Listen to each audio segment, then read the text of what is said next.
In this video, I will show you how you can fix the Wi-Fi problems on your iPad Air. Now to do that, first of all, just open the control center on your iPad, then go to the connection section in the control center.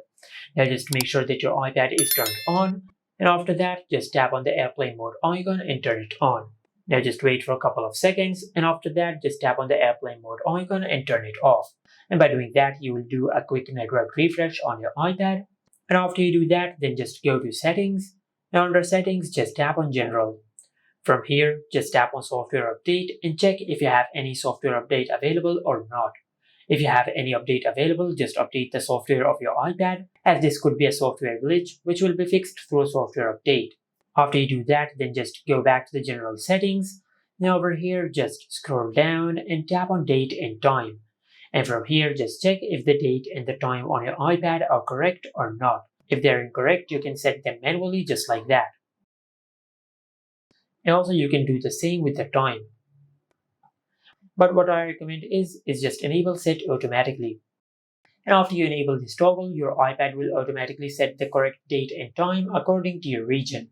After you check the date and time, then just go back to the general settings. Now over here, just scroll down and tap on VPN and device management. Now just check if there is any VPN network connected with your iPad or not.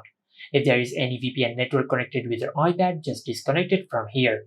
After you do that, then just go to your home screen and perform a force restart on your iPad. To do that, just simply press and release the volume up button and the volume down button. Then quickly press and hold the side button on your iPad until the screen goes black and the Apple logo appears on the screen. Once you see the Apple logo on the screen, just release the side button.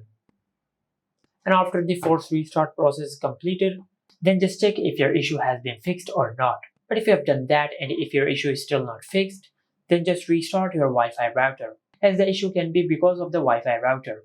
But if this also did not work, then the last thing you can do is just go to settings, and under settings, just tap on general. Under the general settings, just tap on transfer or reset iPad, then just tap on reset. And from this pop-up menu, just select reset network settings. Then enter your lock screen PIN and tap on reset. And by doing that, you will not delete any data of your iPad. You will just reset all the network related settings of your iPad. And this is how you can fix the Wi-Fi issues on your iPad Air. Make sure to like, comment, and subscribe. Thank you for watching.